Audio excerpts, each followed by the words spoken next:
Branding Millennial Project. Perkenalkan, saya Eli Deborah dan dua rekan saya, yaitu Dewah Edo Aditya dan Dia Pratiwi. Yang pertama, saya akan menjelaskan mengenai manajemen ASN. Manajemen ASN secara singkat adalah peraturan profesi pegawai sehingga menjadi ASN unggul dan selaras dengan perkembangan zaman. Ada 4 aspek dalam manajemen ASN, yaitu 1. Peran dan tugas ASN. Peran ASN adalah perencana, pelaksana, dan pengawas penyelenggaraan tugas umum pemerintahan dan pembangunan nasional melalui pelaksanaan kebijakan dan pelayanan publik yang profesional, bebas dari intervensi politik, serta bersih dari praktik korupsi, kolusi, dan nepotisme. Tugas ASN adalah melaksanakan kebijakan yang dibuat oleh pejabat pembina kepegawaian sesuai dengan ketentuan peraturan perundang-undangan, memberikan pelayanan publik yang profesional dan berkualitas, serta mempererat persatuan dan kesatuan negara Kesatuan Republik Indonesia.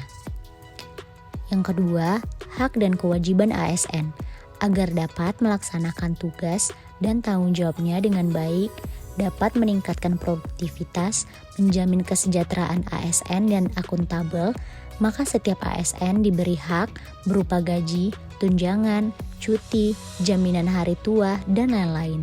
Sesuai dengan asas proporsionalitas, ASN yang telah memperoleh hak tentu harus menjalankan kewajibannya sesuai dengan tugas dan tanggung jawab. 3. Sistem merit.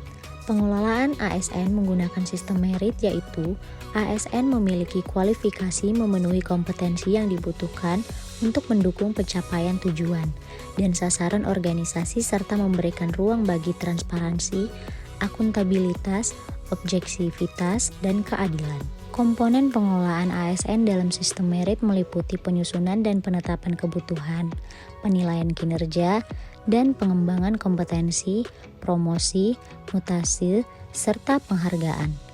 4. Kode etik ASN.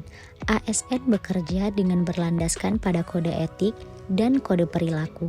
ASN harus memiliki sikap perilaku jujur, adil, berintegritas, akuntabel, disiplin, dan bertanggung jawab. Kode etik dan kode perilaku ASN yang diatur dalam Undang-Undang ASN menjadi acuan bagi para ASN dalam menyelenggarakan birokrasi pemerintah dan bertujuan untuk menjaga martabat dan kehormatan ASN. Pelayanan publik. Definisi pelayanan publik adalah kegiatan dalam rangka pemenuhan kebutuhan pelayanan sesuai dengan peraturan perundang-undangan bagi setiap warga negara dan penduduk atas barang, jasa, dan atau pelayanan administratif yang disediakan oleh penyelenggara pelayanan publik. Adapun unsur pelayanan publik yaitu sebagai penyelenggara pelayanan publik, penerima pelayanan dari pelanggan, dan bertanggung jawab atas kepuasan pelanggan.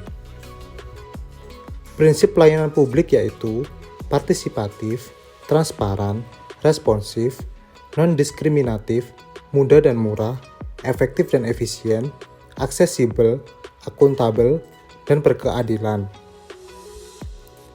Etiket pelayanan publik sesuai dengan Undang-Undang Nomor 5 Tahun 2014 dalam menyampaikan salam dan tegur sapa, dalam berjabat tangan, dalam bertamu atau menerima tamu, dalam menangani keluhan pelanggan, dan dalam bertelepon. Whole of Government atau WOG. Mewujudkan pelayanan yang profesional, maka pemerintah menerapkan pendekatan Whole of Government. Adapun alasan diperlukan WOG adalah sebagai berikut.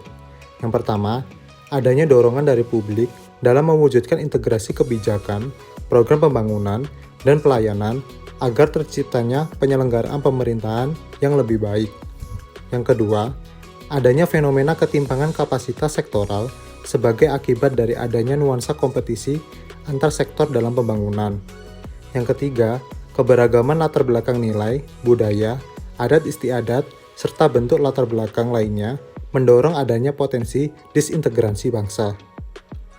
Cara pelaksanaan WOG adalah respon pemerintah terintegrasi, menghilangkan sekat sektoral, kerjasama antar instansi pemerintah, kolaborasi, koordinasi, dan sinergitas. Adapun manfaat WOG adalah untuk meningkatkan efisiensi sharing, informasi, lingkungan kerja, daya saing, akuntabilitas, dan koherensi kebijakan. Branding Millennial Project mewujudkan good governance diperlukan adanya manajemen pengelolaan ASN dan pelayanan publik yang baik, sehingga penerapan whole of government dapat meningkat dengan baik. Contoh penerapan Branding Millennial Project yang dilakukan oleh pemerintah Kota Bandung adalah sebagai berikut. Yang pertama, Bandung Comment Center atau BCC merupakan salah satu ikon smart city di Kota Bandung. Dilengkapi dengan teknologi yang canggih, operasional BCC ditujukan untuk menyempurnakan pelayanan publik dari pemerintah Kota Bandung kepada masyarakat. Bandung Comment Center memenuhi nilai manajemen ASN yaitu komunikasi, konsultasi, kerjasama, efektif, tanggap, cepat, berdaya guna, dan non-diskriminatif. Nilai whole of government dari BCC yaitu koordinasi, sinkronisasi, integrasi, dan simplifikasi. Nilai pelayanan publik dari BCC yaitu kepentingan umum, partisipatif, tidak diskriminatif, kemudahan, aksesibilitas, dan kecepatan. Contoh yang kedua adalah Hayu Bandung, sebuah aplikasi perizinan berbasis website, full online dan full paperless services. Aplikasi ini digunakan untuk memudahkan terjalinnya interaksi antara DPM-TSP dengan masyarakat yang ingin menggunakan layanan dari DPM-TSP dimanapun dan kapanpun. Hayu Bandung memenuhi nilai manajemen ASN yaitu berdaya guna, berhasil guna, komunikasi, kerjasama, dan efektif. Nilai whole of government dari Hayu Bandung yaitu sinkronisasi, simplifikasi, integrasi, dan koordinasi. Nilai pelayanan publik dari whole of government yaitu kepentingan umum, ketepatan waktu, kemudahan, aksesibilitas, kecepatan, dan keterbukaan.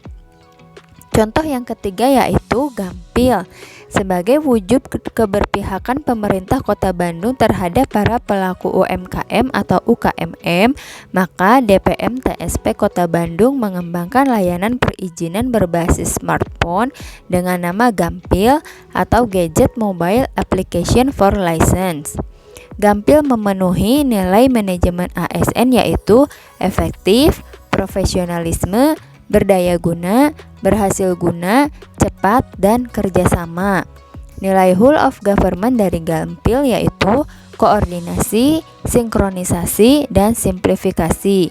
Nilai pelayanan publik yaitu profesional, kepentingan umum, kemudahan, akuntabilitas, aksesibilitas, dan kecepatan.